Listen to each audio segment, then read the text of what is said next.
এই ভিডিওতে আমরা গড় সংক্রান্ত একটি গুরুত্বপূর্ণ সমস্যার সমাধান করব।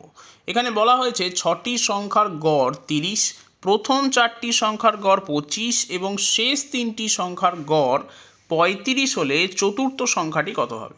আমি ধরে নিচ্ছি সংখ্যাগুলো হলো এ, বি, সি, ডি, ই এবং এফ।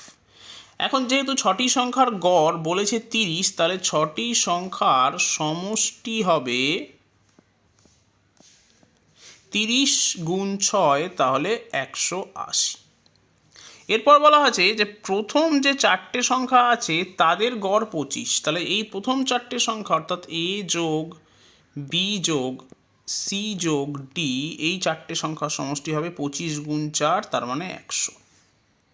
এবং শেষ 3টি সংখ্যার গড় দিয়েছে 35, তাহলে শেষ 3টে সংখ্যার সমষ্টি অর্থাৎ ডি যোগ ই যোগ এফ হবে 35 গুণ 3, তার মানে 105।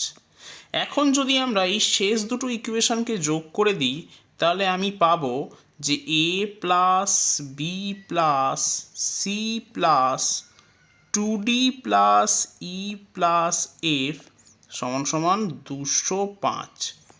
এবার যদি আমরা এই শেষ যে ইকুয়েশনটা পেলাম তার থেকে এই প্রথম ইকুয়েশনটাকে বিয়োগ করে দিই তাহলে সব কেটে যাবে, শুধু 2d বিয়োগ ডি, একটা ডি পড়ে থাকবে, অতএব ডি এর মান হবে 205 বিয়োগ 180, তার মানে 25। তার মানে চতুর্থ সংখ্যাটা হবে 25।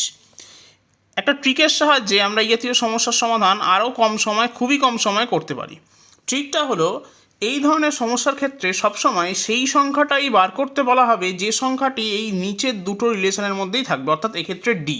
তাহলে এক্ষেত্রে নিয়ম হলো আমরা প্রথমে এই যে 4টে সংখ্যা দেওয়া আছে গড় 25, এই 25কে গুণ করব 4 দিয়ে, এর সঙ্গে যোগ করব শেষ 3টে সংখ্যার সমষ্টি অর্থাৎ 35 গুণ 3 এবং এর থেকে বিয়োগ করব এই 6টি সংখ্যার সমষ্টি অর্থাৎ 180।